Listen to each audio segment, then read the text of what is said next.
ओम शांति।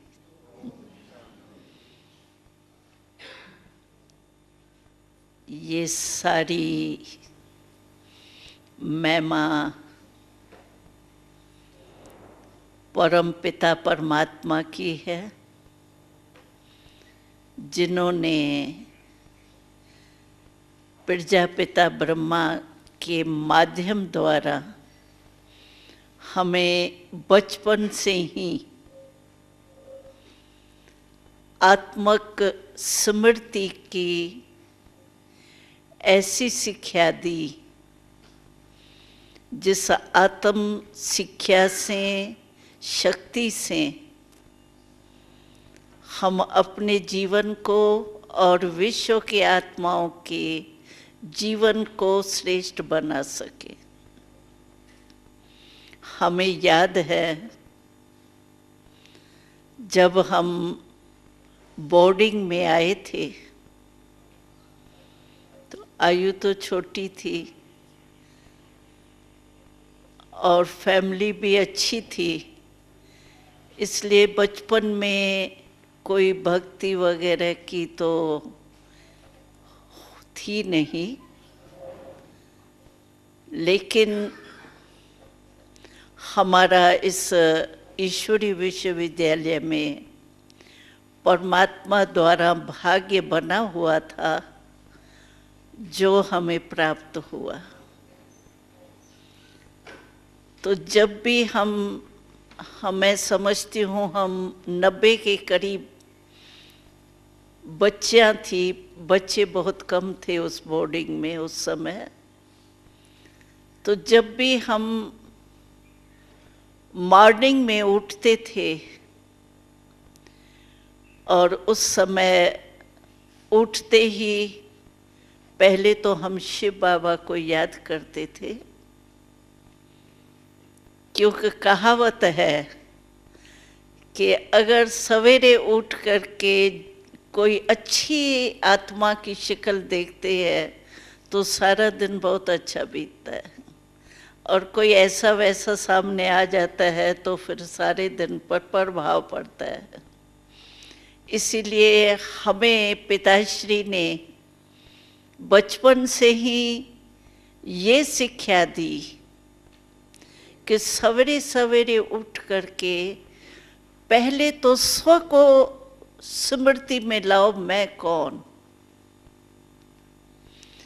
आप देखिए सारे दिन में हम 2 शब्द बहुत यूज करते हैं, सभी करते हैं, बच्चा भी बूढ़ा भी सब करते हैं। एक मैं और दूसरा मेरा, ये 2 शब्द कितने बारी यूज करते हैं। लेकिन कभी अपने आप से पूछें कि मैं क्या और मेरा क्या। क्या मेरे को मैं तो नहीं समझ के गलती करके बैठे हैं। वैसे अगर हम देखें तो शरीर के लिए कभी भी ये हम नहीं कहेंगे आज मैं सिर में दर्द हूँ या आज मैं शरीर ठीक नहीं हूँ, मेरा ही कहा जाता है। तो जहाँ मेरा कहा जाता है वहाँ मैं अलग होता है और उसका मालिक होता है। जैसे मैं कहती हूँ ये मेरा रुमाल है, तो मैं रुमाल नहीं हूँ, लेकिन मेरा कहती हूँ तो मैं इसकी मालिक हूँ, तभी कहती हूँ मेरा। तो ये जो सारा दिन हम मेरा कहते हैं, मैं कहते हैं, तो शरीर तो मेरा हो गया, तो मैं कौन। जरूर शरीर से अलग हूं और शरीर की मालिक हूं, तब मैं कहती हूं मेरा शरीर। तो मैं कौन, अगर ये सिर्फ कौन मैं कौन की पहेली जिसने हल कर दी ना, उसको सर्व प्राप्ति बिल्कुल सहज हो सकती। जैसे और पहेलियां कितनी हल करते हैं, लेकिन मैं कौन की पहेली प्रैक्टिकल में हल करके चले, सुना सभी ने है कि आत्मा अलग है, शरीर अलग है, और मैं आत्मा हूं, शरीर नहीं हूं, ये भी सुना है। लेकिन हम पूछते हैं कि सारे दिन में मैं आत्मा हूं, ये स्व की स्मृति रहती है कि बॉडी कॉन्शियस ज्यादा रहता है, देह भान में आ जाते हैं। हमको याद है बनारस में हमारा सम्मेलन हो रहा था, तो वहाँ बनारस के पंडित सारे आए थे उस सम्मेलन में। तो सभी का परिचय हम ले रहे थे, एक एक पंडित जी का परिचय ले रहे थे। तो हमने देखा एक एक पंडित जी ने इतना अपना परिचय दिया, बड़ा जैसे कविता बन जाए, इतना बड़ा परिचय दिया। तो हमने पूछा, तो ये मैं का परिचय है या मेरे का परिचय? मैं कौन? मैं आत्मा हूं। ये तो शरीर का परिचय आपने दिया, ये इतने वेद पढ़े, इतने शास्त्र पढ़े, इतने टाइटल मिले, इतने ये मिले, बहुत अच्छा कविता के रूप से ही वो बोल रहे थे, सुंदर लग रहा था। लेकिन मैं आत्मा हूं, ये स्मृति कितना समय रहती है? और आत्मा समझने से ही स्व की शक्ति आ जाती है। अगर मैं अपने आप को ही नहीं समझूं तो मेरे में वो शक्ति कैसे आएंगी? जैसे कोई वकील है, कोई जज है, कोई इंजीनियर है, अगर अपने को समझे ही नहीं कि मैं डॉक्टर हूँ या इंजीनियर हूँ, तो वकील हूँ, जज हूँ, उसकी शक्ति आ ही नहीं सकती। तो आज ये गलती जो हमारी हो गई है, मैं कौन हूं, ये गलती बहुत बड़ी गलती हो गई है। छोटी सी बात, लेकिन इसने नुकसान कितना किया है। आज हम किसी से भी पूछते हैं, हम हर सभा में एक क्वेश्चन पूछते हैं कि आज आत्मा इतनी निर्बल हो गई है, जो किससे भी पूछो तो आप जो चीज नहीं चाहते हो, होनी नहीं चाहिए, वो फिर भी कर लेते हो। जैसे मिसला हम पूछते हैं, क्रोध है, सबको पता है क्रोध बुरी चीज है, कोई अच्छी चीज तो है नहीं। तो हम सभी से पूछते हैं, कम से कम क्रोध का अनुभव सभी को है? ऐसा कोई है जिसने जीवन भर में क्रोध नहीं किया हो, मन से या वाणी से या कर्म से? है कोई? उसको प्राइज देंगे, हाथ उठाओ। हाँ, जिसको क्रोध का अनुभव ही नहीं हो। तो क्रोध बुरी चीज है ना, अच्छी चीज तो नहीं है। और सभी समझते हैं, एक बारी क्रोध करते हैं, उस समय अपने से ही प्रॉमिस करते हैं दूसरे बारी क्रोध नहीं करेंगे। लेकिन बहुत आत्मा कमजोर होने के कारण चाहती नहीं है, लेकिन परवश हो जाती है उस समय। और क्रोध एक आग है, ये सब समझते हैं। आप देखो, जिस समय क्रोध मनुष्य में आता है, आग लाल लाल होती, शिकल भी लाल लाल हो जाती, और उस समय ऐसी गर्मी महसूस होती है जो सब कहते हैं हवा में बिठाओ इसको, पंखे के नीचे बिठाओ, ठंडी हवा, ठंडा पानी पिलाओ, ठंडी हवा में बिठाओ उसको। तो आग है ना।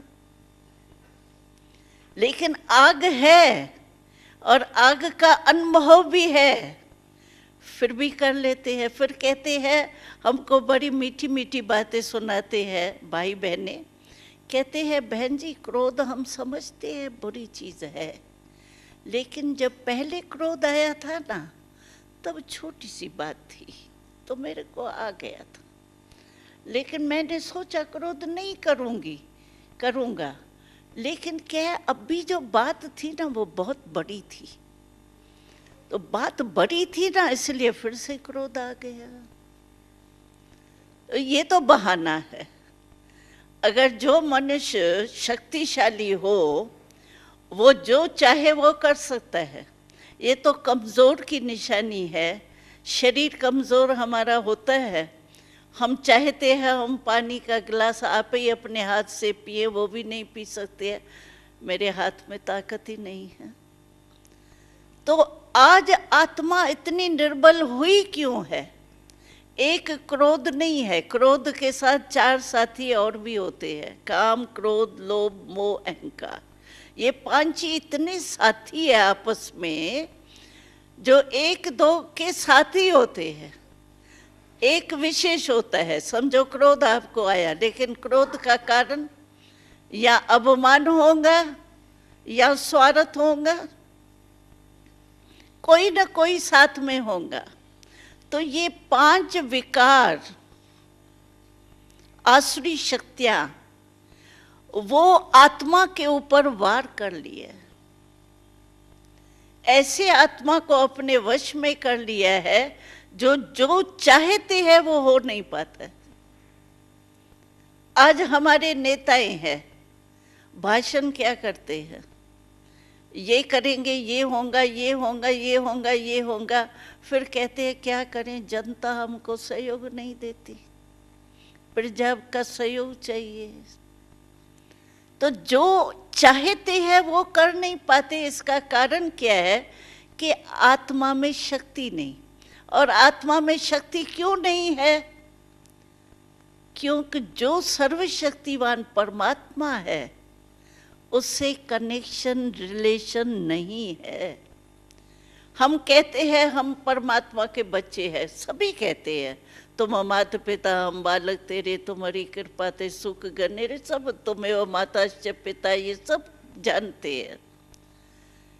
लेकिन पिता सर्वशक्तिवान और बच्चा इतना निर्बल, जो जो चाहता है वो नहीं कर पा सकता। तो कनेक्शन कैसे समझेंगे? है अभी राजकुमार, राजा की लड़की आपके पास आके कहे आज मेरे पास खाने के लिए 2 रोटी भी नहीं है, हमको 2 रोटी दे दो, तो आप मानेंगे ये राजकुमारी है? नहीं मानेंगे। तो परमात्मा हमारा पिता है। पिता क्या, सब कुछ है, माता पिता बंधु सखा सब है, और उसके हम बच्चे हैं। और मंदिर में जाके क्या कहते हैं, आज ये दे दो, आज ये दे दो, आज ये, रॉयल भिखारी। वो भिखारी नहीं, लेकिन मांगने वाले को भिखारी कहा जाता है। रॉयल भिखारी बन गए बच्चे, आज ये दो, आज ये दे दो, आज शक्ति दे दो, आज ये जीत प्राप्त करा लो, आज ये करा लो, आज ये करा लो। क्यों? कारण क्या? रिलेशन होता तो ये नहीं हो सकता, कनेक्शन होता नहीं हो सकता। आत्मा का कनेक्शन ही टूटा हुआ है। तो पिताश्री ने हमको बचपन से ही पहले पहले ये शिक्षा दी, बच्चे तुम आत्मा हो, ये शरीर तो तुम्हारी ये कर्म इंद्रियां है। जैसे कोई डायरेक्टर होता है और उसके कर्मचारी बहुत होते हैं, वैसे आप आत्मा मालिक हो, और ये हाथ पाँव, ये जो भी कर्म इंद्रियां है, ये तो तुम्हारे कर्मचारी। इसको जैसे जैसे हाथ है, अभी हमारा कर्मचारी है ना, मैं हाथ को कहूँ ऊपर करो तो ऊपर हो जाएगा, नीचे करूँ तो नीचे हो जाएगा। ऐसे ये हमारे कर्मचारी है। और फिर सूक्ष्म कर्मचारी है हमारा मन, बुद्धि, संस्कार। मन वास्तव में हमारा कर्मचारी है, हम उसके मालिक हैं। कहते हैं ना, मेरा मन आज बड़ा उदास है, आज मेरा मन बड़ा परेशान है, मेरा कहा तो मैं अलग है ना। लेकिन आज आत्मा अपने को शक्तिशाली नहीं समझने के कारण ऐसी निर्बल हो गई है जो मन चला रहा है। जैसे नौकर मालिक को चलावे तो क्या हालत होगी मालिक की, ऐसे अगर आत्मा अपने को इतनी निर्बल बना चुकी है, जो मन उसको चला रहे हैं। कहते मन नहीं मानता है ना बहन जी, बहुत अच्छा लगता है लेकिन मन नहीं मानता है ना। समझते हैं नहीं ये करे, फिर भी मन उस तरफ ले जाते हैं, तो माना कमजोर है ना। तो परमात्मा ने हमको बचपन से ये पाठ पढ़ाया, और सचमुच हम अनुभव आपको सुनाए। उस समय हम 90 थे और घर से आए हुए थे। पिताश्री का एक शब्द हमको बहुत याद आता है। जब हम बच्चों को देखते थे, सवेरे हम ड्रिल करते थे तो सब इकट्ठे होते थे, और पिताश्री मातेश्वरी हमसे एक एक से ऐसे गले लगा के गुड मॉर्निंग करते थे। कोई पिता इतना नहीं करता, हम 90 थे, लेकिन कोई पिता इतना नहीं प्यार बच्चों को दे सकता। हमको रोज ऐसे गुड मॉर्निंग करते थे, और ये महावाक्य हमको उच्चारण किया, बच्चे आप भिन्न भिन्न स्थान से, भिन्न भिन्न संस्कार के इकट्ठे हुए हो। वन वन की वृक्ष, हर वृक्ष की लकड़ी जो है वो भिन्न भिन्न वृक्ष से आई है, लेकिन मुझे तुम बच्चों को भिन्न भिन्न वृक्ष के लकड़ी को एक चंदन का वृक्ष बनाना। और आज हम देख रहे हैं कि पिताश्री के इस आत्म अभिमानी बनने की जो शिक्षा थी, उससे हम सचमुच अपने परिवार में देखते हैं कितना परिवर्तन। ये नहीं हम कहेंगे कि हम बिल्कुल संपूर्ण हो गए हैं, पुरुषार्थ करना पड़ता है, लेकिन काफी फर्क आ जाता है आत्म अभिमानी बनने से, क्योंकि मालिक बन जाते हैं।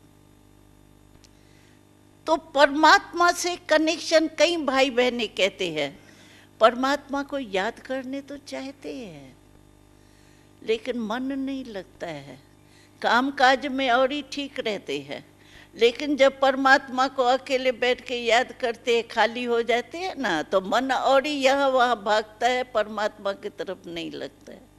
क्यों नहीं लगता है? कारण जब हमारा परमात्मा पिता है, पिता को याद करना क्या मुश्किल होता है? अपने लौकिक पिता को हम ऐसे बैठ कर कहते हैं क्या कभी, पिताजी पिताजी पिताजी, फलाना फलाना फलाना कहते हैं क्या? याद है ही ना। तो ये तो हमारे जन्म जन्म का पिता है, और उसको याद हम नहीं कर पाते हैं।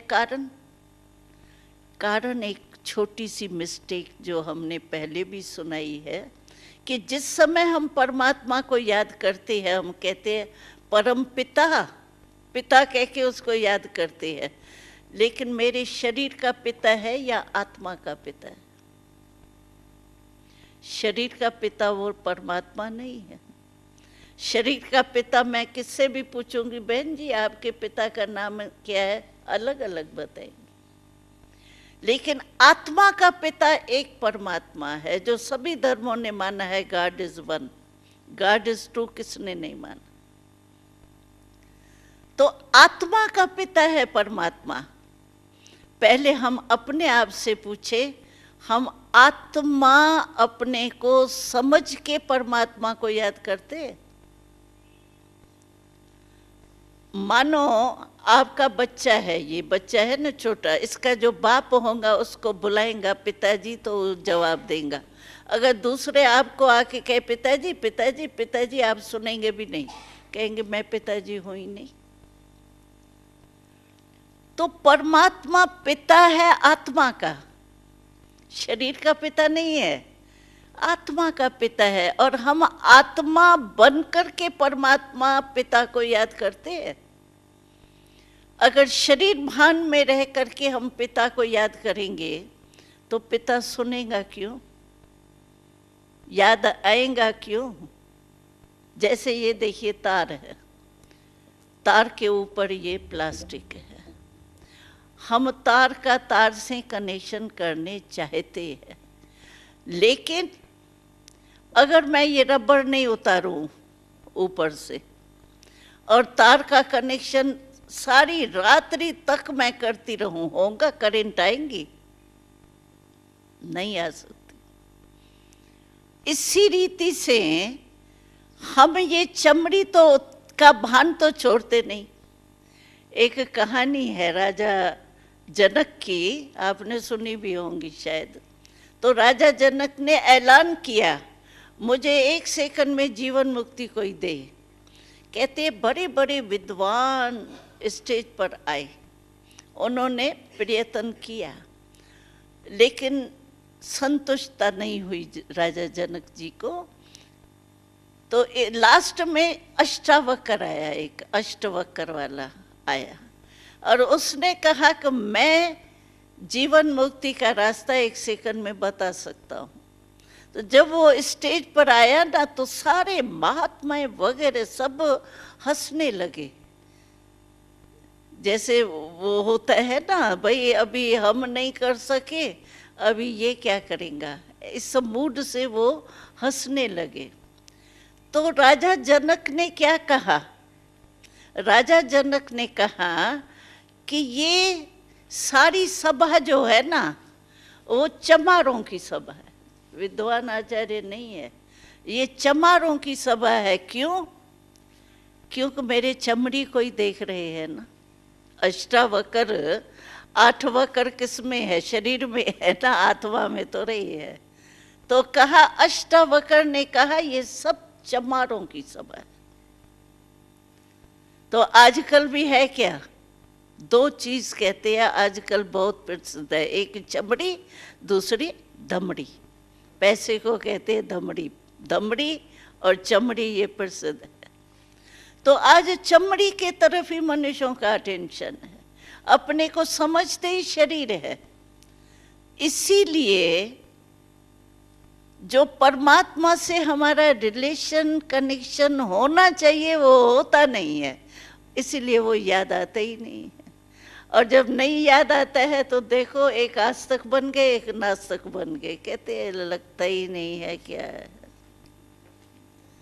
याद ही नहीं आता है, क्या करना है, ऐसे नास्तिक बन गए।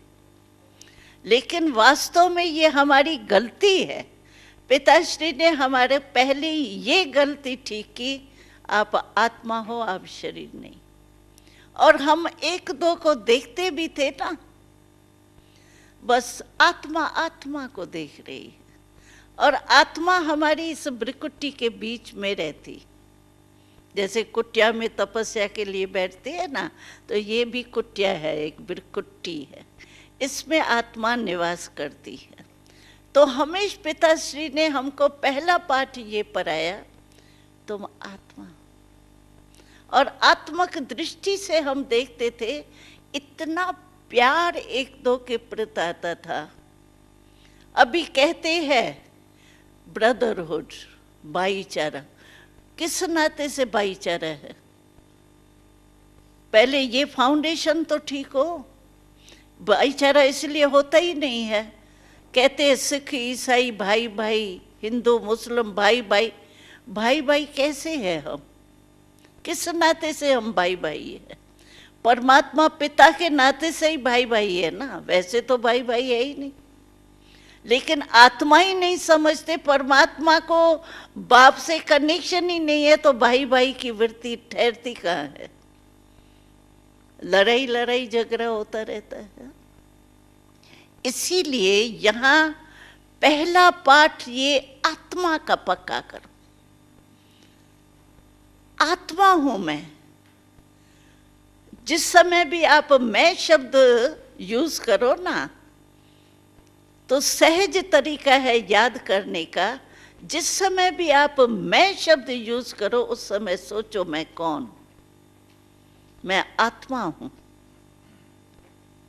तो आत्मक स्मृति से क्या होगा, आपका दृष्टिकोण बिल्कुल बदल जाएगा। आत्मा आत्मा को देखेंगी, भाई भाई का जो ब्रदरहुड कहते हैं, वो ब्रदरहुड की स्मृति बहुत अच्छी आएगी। और इसको पक्का बीच बीच में चेक करो। क्या होता है, मेडिटेशन करते हैं, परमात्मा को याद करते हैं, फिर काम काज में चले जाते हैं ना, तो न सोल कॉन्शियस होते हैं न बॉडी कॉन्शियस होते हैं, सिर्फ एक्शन कॉन्शियस हो जाते हैं बस। कोई बुरा नहीं सोचते हैं, एक्शन कॉन्शियस, कर्म कॉन्शियस, कर्म में इतने लग जाते हैं। लेकिन कर्म करने वाली मैं आत्मा हूं, इस कर्म इंद्रियों से कर्म कराने वाली मैं आत्मा हूं, मालिक हूं, ये याद रहे तो बिल्कुल हमारा दृष्टिकोण बदल जाए। ये जो ईर्ष्या आजकल है, क्या व्यर्थ संकल्प इतने चलते, ईर्ष्या, हसद, क्रोध, भेदभाव, ये जो भी कुछ लड़ाई झगड़ा होता है, इसके कारण अगर अपने भाईचारा याद रहे, आत्मा आत्मा भाई भाई है, अगर ये याद रहे तो ये कुछ भी नहीं। हम तो सभी को कहते हैं, आप पीस कॉन्फ्रेंस इतनी करते हैं, इतना खर्चा होता है पीस कॉन्फ्रेंस में, तो पीस जितनी पीस कॉन्फ्रेंस की है उतने पीसेस होना बड़ा है। पीस कॉन्फ्रेंस से पीस नहीं हुई है, पीसेस जरूर हुए हैं। इससे क्यों नहीं, अगर हम अपने दृष्टिकोण को बदलें तो जैसी दृष्टि वैसी सृष्टि कहा जाता है। आज दृष्टि ही हमारी बॉडी कॉन्शियस की है, उसमें ईर्ष्या, क्रोध, लोभ, मोह सब आ जाता है, क्योंकि वास्तव में आत्मा में ये विकार नहीं है। तो कई क्वेश्चन पूछते हैं, आत्मा में फिर विकार आए कहाँ से? जब आत्मा निर्लेप है इनसे, फिर आत्मा में विकार आए कैसे? तो हम बताते हैं ये संग का रंग है विकारों का। जैसे देखो, पानी तो सभी पीते ही है, देखा है, ये बोतलें भी रखी हुई है, तो पानी है, पानी की ओरिजिनल नेचर शीतल है।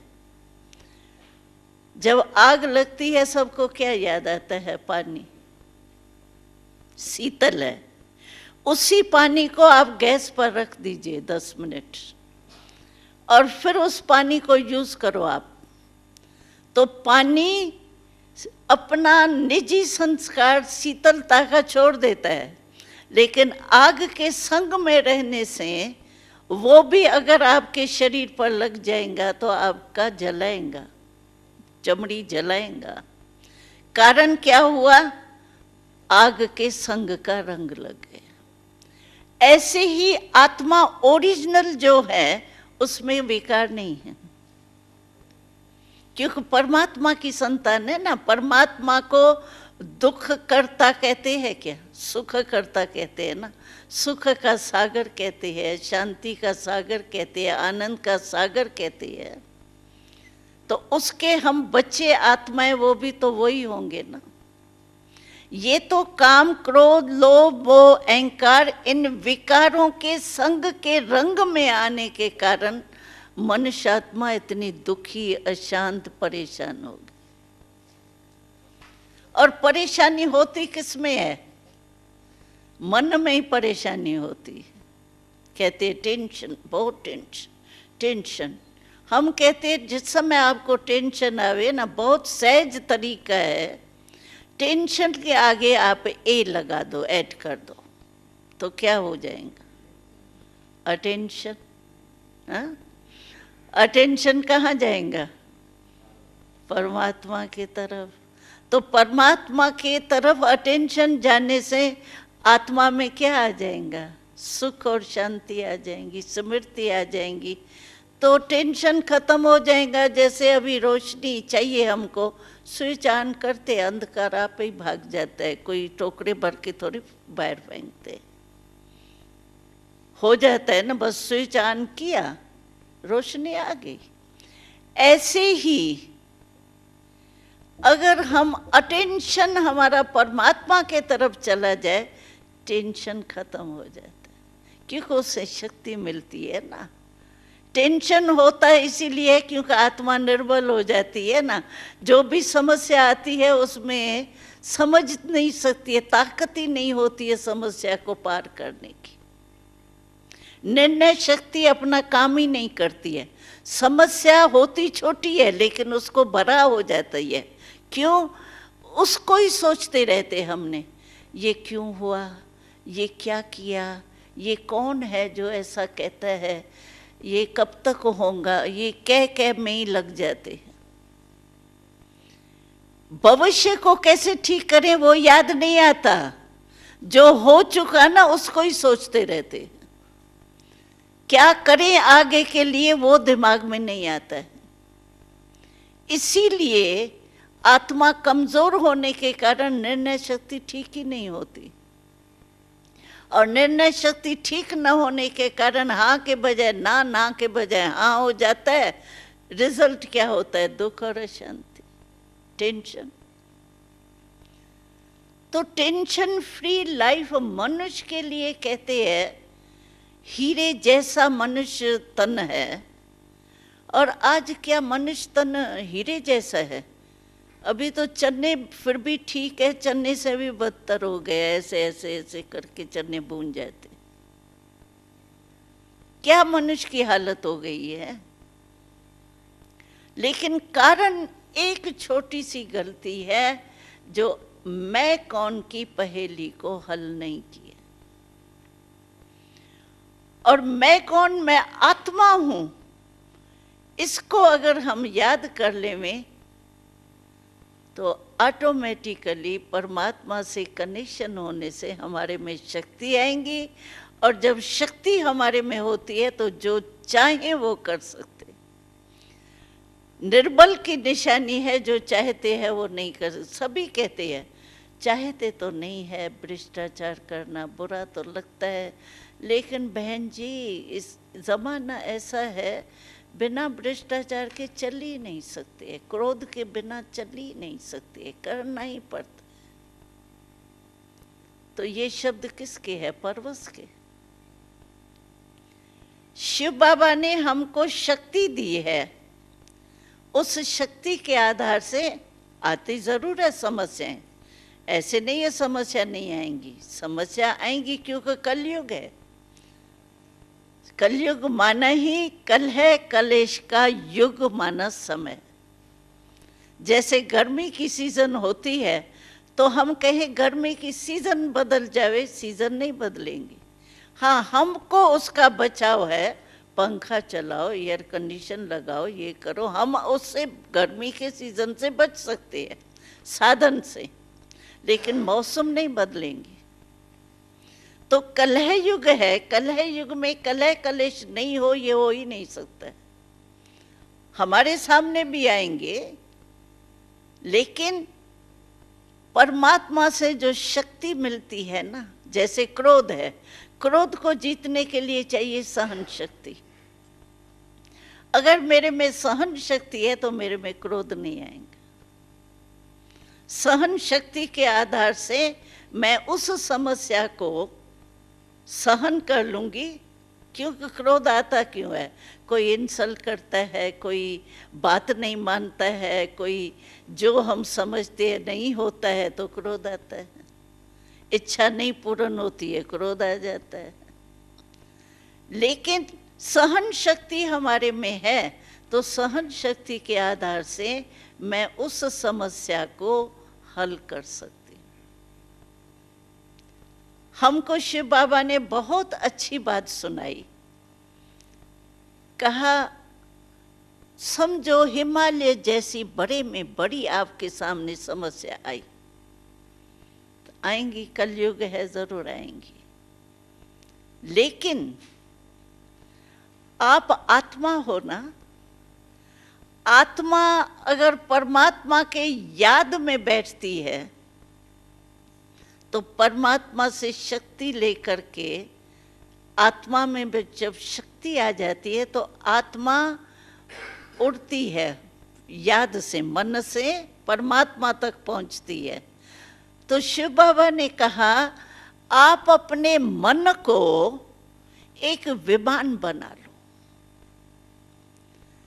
विमान ऊपर उड़ता है, मन परमात्मा में लगाएंगे तो परमात्मा को कहा जाता है ऊंचे ते ऊंचा भगवान, ऊंचा तेरा नाम, ऊंचा तेरा थाम, ऊंचा रहता है। और अगर मन विमान है, हमारा संकल्प है क्या, विमान ही तो है। अभी आप देखो यहाँ बैठे हो, अपने अपने देश से आए हो, लेकिन आप मन से अगर अपने देश में जहाँ आप रहते थे, जहाँ आए हो, कितने में पहुँच सकते हो मन से? सेकंड में पहुँच सकते हो ना। जोधपुर हो, जयपुर हो, जो भी हो, कुछ भी, तो वहाँ 1 सेकंड में आप पहुँच सकते हो ना। विदेश में भी हम लंदन से होके आए हैं, हम सोचे लंदन में हाँ ऐसा था मकान, ये कमरा था, पहुंच जाऊंगी ना मैं, 1 सेकंड में पहुंच जाएंगी ना। तो मन एक उड़ता है, ऊपर जा सकता है। अगर परमात्मा को हम याद करेंगे तो हम ऊपर चले जाएंगे। और विमान में आप चढ़ के देखो, नीचे की कोई भी प्रॉब्लम हो। हम गए थे नेपाल में विमान में चढ़ के एक कोना हिमालय पर्वत का क्रॉस करते हैं, कोना सारा नहीं, कोना आता है। वैसे हिमालय में चढ़ने में तो गैस चाहिए, पता नहीं क्या क्या चाहिए, लेकिन हम विमान में ऊपर गए तो हमारे लिए तो मनोरंजन था, वो चढ़ने की मेहनत नहीं थी। इसी रीति से परमात्मा हमको कहते अपने मन को विमान समझो, और जिस समय कोई समस्या आवे आप ऊपर परमात्मा के ऊंचे धाम में आ जाओ। अटेंशन, टेंशन खत्म, अटेंशन, और आपका विमान परमात्मा के याद में ऊपर चला जाएगा। तो नीचे कितना भी वो पहाड़ हो, पहाड़ का बाप हो, कोई भी हो, हमारे को क्या डिस्टर्ब करेगा। नीचे सड़क पर चलेंगे तो गोरा गधा भी डिस्टर्ब करेगा, कुत्ता भी डिस्टर्ब करेगा, लेकिन विमान में तो नहीं करता है ना। और विमान की ये विशेषता है, ऊंचा जाने से बड़ी चीज भी छोटी लगती है। हम दिल्ली से चलते हैं तो सारी दिल्ली नहीं तो करोल बाग में हम रहते हैं, समझो एक ही मोहल्ला कितना बड़ा है। और जब विमान ऊपर जाता है तो वो क्या हो जाता है। तो शिव बाबा ने हमको ये संदेश दिया, अपने मन के विमान से आप ऊपर मेरे पास आ जाओ, परमात्मा के तरफ मन लगा लो, तो ऊंचे चले जाएंगे ना। तो जो नीचे की समस्या है ना आपकी, वो बिल्कुल बड़ी से एक चींटी समान हो जाएंगी। जैसे हाथी होता है ना, तो हाथी के पाँव के नीचे अगर चींटी आवे तो पता पड़ेगा चींटी थी भी या नहीं थी, क्योंकि ऊंचा है। और अगर हाथी के कान में चींटी चली जाए तो बड़े हाथी को भी परेशान कर देंगी। तो हमारे से भी ऐसी होता है, हम ऊपर नहीं ठहरते हैं ना, नीचे बॉडी कॉन्शियस में ठहरते हैं। छोटी छोटी चीजें भी हमको इतना परेशान करती है, इसी उलझन में पड़े रहते। और मनुष्य जीवन का जो लाभ लेना चाहिए वो नहीं ले सकते हैं, जो खुशी होनी चाहिए वो नहीं। तो हमको शिव बाबा ने संदेश में बोला था, तो मन आपका विमान है, मैं विमान आपको दिया है। और इसके पंख कौन से है विमान के, क्योंकि विमान में एक तो स्टार्ट करने का होता है ना, तो स्टार्ट करने का है दिल में, सच्ची दिल से आप याद करो शिव बाबा, मेरा शिव बाबा। बस ये स्टार्ट करने का स्विच है दिल से। जैसे वो रामायण में दिखाते हैं ना, ये हनुमान जी को जब भी कुछ कार्य के लिए उड़ना होता था ना, वो कहता जय श्री राम, उड़ जाता था। हाँ, ये तो सीन सभी ने देखी होंगी। तो बाबा ने कहा आप मन में कहो मेरा शिव बाबा मेरा बाबा है, दिल से कहो, ये स्टार्ट हो जाएंगे। और फिर पंख कौन से है? पंख है उमंग, एक तरफ है उमंग, दूसरे तरफ है हिम्मत। हिम्मत और उमंग उल्लास जीवन में ये जरूर चाहिए। हिम्मत के बिना कुछ नहीं हो सकता है। उमंग उल्लास भी जरूर चाहिए, नहीं तो मनोरंजन के लिए कितना खर्चा करते हैं। अगर दिल में उमंग उत्साह है तो खर्चा बच जाता है। तो ये पंख लगाओ अपने मन को, हिम्मत और उमंग उत्साह के, हिम्मत के और उमंग उत्साह के, ये दो पंख लगाओ। दो तरफ होता है ना पंख। और फिर इसका पेट्रोल कौन सा है? ज्ञान और योग। वो तो उसके बिना तो, पेट्रोल के बिना तो चलेगा ही नहीं।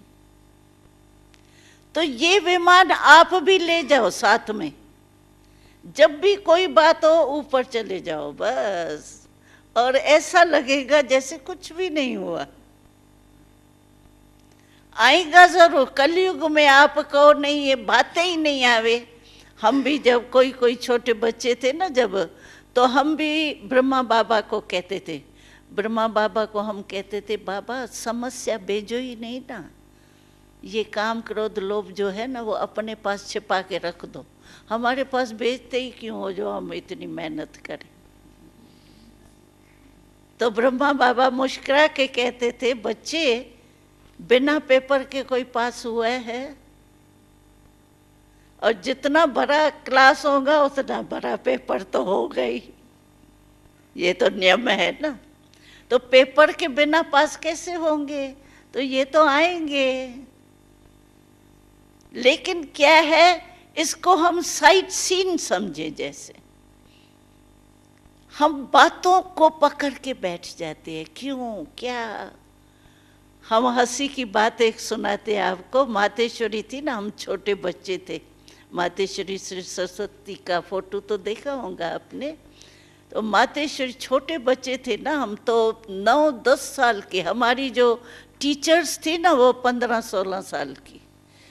तो हम कितने छोटे होंगे ना, 10 साल के, 9 साल के, 8 साल के, इतने थे। और मम्मा हमको बड़ी सरल भाषा में बोलती थी। मम्मा कहती थी देखो जिस समय भी वेस्ट थॉट्स चलते हैं ना, आजकल वेस्ट थॉट्स, नेगेटिव थॉट्स, वही परेशान करते हैं। टेंशन का कारण ये दो होते हैं, वेस्ट थॉट्स, नेगेटिव थॉट्स।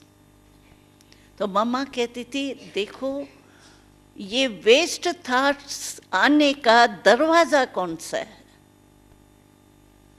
उस दरवाजे को ही बंद कर दो।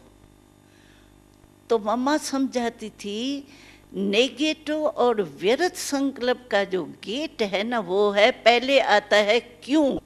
क्यों, ये क्यों हुआ, ये क्यों कहा, ये क्यों किया, ये क्यों आता है। और क्यों एक शब्द आने से उसकी क्यों लग जाती है। अब इस क्यों को बंद करो। और क्यों के बाद अगर हम चलने देते हैं तो 5 शब्द आते हैं, क्यों, क्या, कौन, कब, कैसा। ये 5 शब्द आते हैं, वेस्ट थॉट्स में आते। तो मम्मा हमको कहती थी ये कह के जो शब्द है ना, 5 में कह आता है देखो। तो मम्मा कहती थी कह कौन करता है? कौवा, कौवा करता है ना। तो मम्मा कहती थी कौवा अच्छा लगता है आपको? कौवा लगता है अच्छा? नहीं लगता ना, काला काला कह करके तंग कर देता है। तो मम्मा कहती थी तुम कौवा बन जाएंगी। कौवा नहीं बनो, तुम होली हंस बनो। हंस क्या होता है? सफेद, कितना अच्छा लगता है हंस देखो तो। और हंस की विशेषता क्या है? रत्न और कंकर को अलग करता है, परखने की शक्ति होती है उसमें। कंकर को फेंक देता है, रत्न को चुगता है।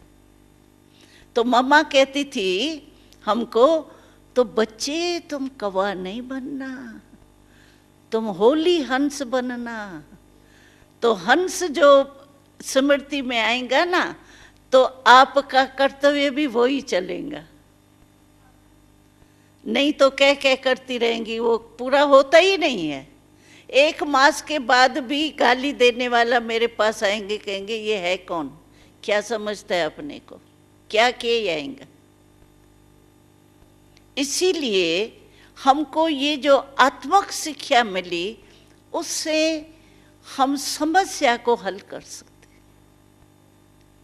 और दृढ़ता, कोई भी हम काम करें ना, क्यों नहीं हमारा काम ठीक होता है?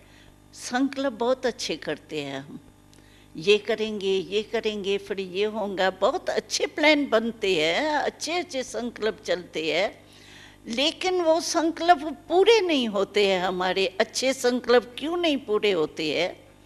सफलता क्यों नहीं मिलती है?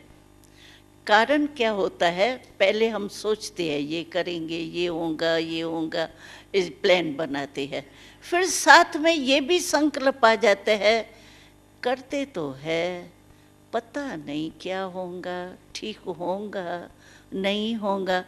अपने आप में ही संकल्प संशय पैदा हो जाता है। ये पता नहीं क्या होगा, पता नहीं सफलता मिलेंगी नहीं मिलेंगी। अच्छा कर तो रहे हैं तो ताकत कम हो गई ना।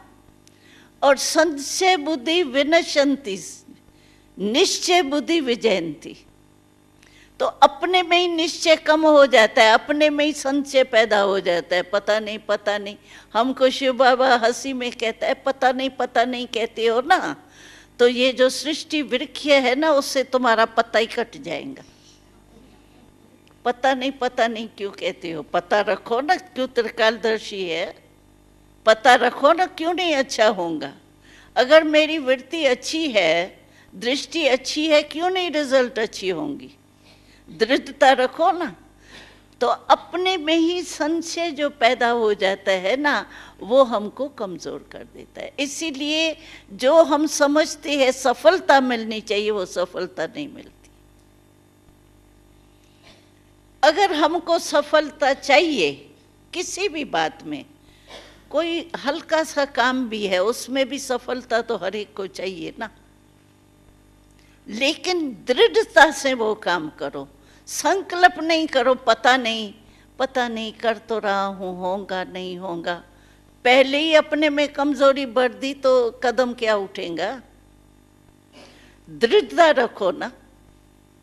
हमको अनुभव है दृढ़ता का। मिसाल मैं सुनाती हूँ, पता नहीं टाइम कितना हो गया है टाइम। अच्छा, मैं प्रैक्टिकल एक मिसाल सुनाती हूँ। क्या हुआ, हम दिल्ली में ही रहते हैं ना, तो हमको एक अध्यात्मक मेला करना था। अभी पहला शुरू कर रहे थे, प्रदर्शनियाँ छोटी छोटी लगती थी, लेकिन मेले के रूप से 10-15 दिन लगा रहे, वो नहीं होता था। तो पहला मेला हमको करना था रामलीला ग्राउंड में। तो हमने लिया था, बुक किया और अपना स्टॉल लगा दिए। हम स्टॉल लगाते हैं मानो ज्ञान का, योग का, शक्तियों का, गुणों का, ऐसे भिन्न स्टॉल लगाते हैं। तो हर एक जोन, जो हमारे जोन बने हुए हैं सेवा के, जैसे दिल्ली जोन है, महाराष्ट्र है, कर्नाटक है, ऐसे जोन जो है, वो हर जोन से हमारे वर्कर्स आए थे मेला लगाने के लिए। तो क्या हुआ, जब मेला हमने आधा तो लगा दिया था, 2 दिन के बाद उद्घाटन होना था, तो हमारे को गवर्नमेंट के तरफ से पत्र आया, तो आपने जो मेला लगाया है, ये आपका मेला यहाँ ख़त्म करना पड़ेगा। क्यों? उस समय रशिया जो है, उसका प्रेसिडेंट आना था, और उस समय रशिया गेहूं देता था भारत को। तो इसीलिए उनका स्वागत जो है वो रामलीला ग्राउंड में होना है, और कल 1 घंटे में बुलडोज़र आएगा और आपके स्टॉल सारे ख़त्म करेंगे। अगर नहीं उठाएंगे तो बुलडोज़र आएगा। हमने ये पत्र देख करके, भाई छुट्टी से हमने किया था, लेकिन हमको ये लिखत में होता है तो शायद कोई बड़ा आदमी आएगा तो आपको खाली करना पड़ेगा, वो अटेंशन हमारे को नहीं गया था। वो प्रेसिडेंट आ रहे तो हमने ऑफिसर से मिलने की कोशिश की। 12 रात्रि को 12 बजे तक मैं ही थी जाने वाली, इसलिए मुझे पूरा याद है। तो 12 बजे तक हम सभी भिन्न भिन्न ऑफिसर्स के पास गए। तो हमारे सच्ची कमाई है, हम कोई और कमाई से नहीं बनाया है, अपने तन मन धन की मेहनत से हमने ये मेला बनाया है। हमारी सच्ची कमाई को कैसे आप कट कर सकते हो? हम ये कहने गए ऑफिसर्स को, वो सभी में हमारे ऊपर हंसे, कहे बहन जी क्या आप कहती हो? अन्नदाता को हम पूछेंगे या आपके मेले को देखेंगे? ये तो हो ही नहीं सकता है। 12 बजे तक हमको सभी ने यही जवाब दिया, ये हो ही नहीं सकता है। हमने कहा हम दृढ़ संकल्प में थे, क्यों हमारी सच्ची कमाई का जा ही नहीं सकता है। लेकिन बात तो वही थी कि कल बुलडोज़र आएगा, 1 घंटे में ख़त्म हो जाएगा। तो देखो अचानक ही शिव बाबा बुद्धिवानों की बुद्धि है क्या किया, और हमारा दृढ़ संकल्प था। हम सब रात्रि सारी रात योग में बैठे। तो क्यों बाबा हमारा ये कमाई इतना धन हमारा व्यर्थ चला जाएगा? तो देखो क्या होता है, दृढ़ता से सफलता कैसे मिलती है। अचानक ही ये बात इंदिरा गांधी जी प्राइम मिनिस्टर थी, उसके पास पहुंच गई ये बात। तो भाई इनों का मेला लगा हुआ है और उसको हटाना पड़ेगा, और ये ऐसे कहते हैं। तो हमको शिव बाबा ने, ये योग में हम बैठे थे ना, तो शिव बाबा ने हमको संदेश भेजा, तो आप डरो नहीं, आप और ही अपने गाइड्स भेज दो, जो भी चित्र नहीं लगे ना वो भी लगा लो। भाई कल तो बुलडोज़र आना है, चित्र भी लगाए, हैंड्स भी भेजे, रात्रि को टाइम था। बाबा ने डायरेक्शन दिया, हमारे सारे गाइड्स जो है वो वहाँ चले गए, चित्र लगाए। तो इंदिरा गांधी जी के पास जो ये संदेश पहुंचा, तो उसने क्या किया, 2 CID के ऑफिसर भेजे। हमको पता नहीं CID के आए या क्या हुआ। तो वो 2 ऑफिसर आए, उन्होंने देखा कि ये तो इनके तो हैंड्स बहुत है। तो इतने हैंड्स देख करके उन्होंने कहा, इतने हैंड्स है, अगर वो आया भी रशिया का प्रेसिडेंट और ये काले झंडे दिखा देवे इतना लश्कर, तो उसकी तो इंसल्ट हो जाएंगी। ये उन्हों को समझो संकल्प आया। और दूसरी बात क्या थी, बंगाल का ये कलकत्ता का स्टॉल था हमारा, उसमें देवी आ गई थी। वो नहीं, दुर्गा अम्बा की देवी मूर्ति बन के आई हुई थी। हमने फिट नहीं की थी अभी, लेकिन नीचे रखी थी सजी सजाई। और दूसरा उन्हों को ये संकल्प आया, तो ये देवी को बुलडोज़र लगेगा तो ये तो अपसोन हो जाएगा, तो ये तो ठीक नहीं है। तो ये 2 बातें उन्होंने जाके इंदिरा गांधी को सुनाई। तो भाई हमको तो ये 2 बातें ऐसे लगी। तो हम योगी कर रहे हैं, हमको कुछ पता नहीं CID के आए नहीं आए, ये हम लोग अपने काम में बिजी। तो क्या हुआ, जब सुबह हुआ तो सुबह को क्या देखा हमने कि सारे पेपर्स जो थे ना, उसमें फर्स्ट पेज में बड़े बड़े अक्षरों में ये आया कि ब्रह्मा कुमारियों के मेले के कारण प्रेसिडेंट का स्वागत लाल किले में होगा, रामलीला ग्राउंड में नहीं होगा। देखा, ये है बाबा की और दृढ़ता की कमाल। हमने कहा ये क्या हो गया, देखो दृढ़ संकल्प रखा हमने, और बाबा ने उसके बुद्धि को, बुद्धिवानों की बुद्धि है ना, हमको थोड़ी करेगा, किसी द्वारा करेगा ना। और नहीं तो अखबारों में हम अगर बड़े अक्षरों में डालें, कितना हमारा खर्चा होता, डाल सकते थे, लेकिन सारे अखबारों में फर्स्ट पेज और बड़े बड़े अक्षरों में आए। तो ये किसकी कमाल है? दृढ़ता से सफलता अवश्य होती है, इसमें हमको संशय नहीं करना चाहिए। पता नहीं, पता नहीं, पता नहीं, पता नहीं, नहीं, ये तो नहीं होगा, ये तो नहीं होगा, ये तो नहीं होगा, ये नहीं करना चाहिए। दृढ़ता तो दृढ़ता, बस 100% होना ही है। हमको शिव बाबा कहता है ये नहीं कहो होगा, देखेंगे, सोचेंगे, गे की भाषा नहीं करो, होना ही है। ये है दृढ़ संकल्प की भाषा। गे की भाषा तो बाबा के हंसी में कहता है, ये छोटे बच्चे नहीं, वो बांध देते हैं उसको, गिरता है ना, गे करता है, तो बाबा हंसाता है हमको, गे क्यों करते हो, छोटे बच्चे हो क्या? तुम दृढ़ संकल्प करो, दृढ़ संकल्प से सफलता नहीं हो, ये हो ही नहीं सकता है। तो हमने अनुभव किए हैं, 67 साल हो गए हैं, आप सोचो कितने अनुभव हुए होंगे हमको, और उस अनुभव के आधार से हम आपको कहते हैं कि दृढ़ता की चाबी आप अपने साथ ले जाओ।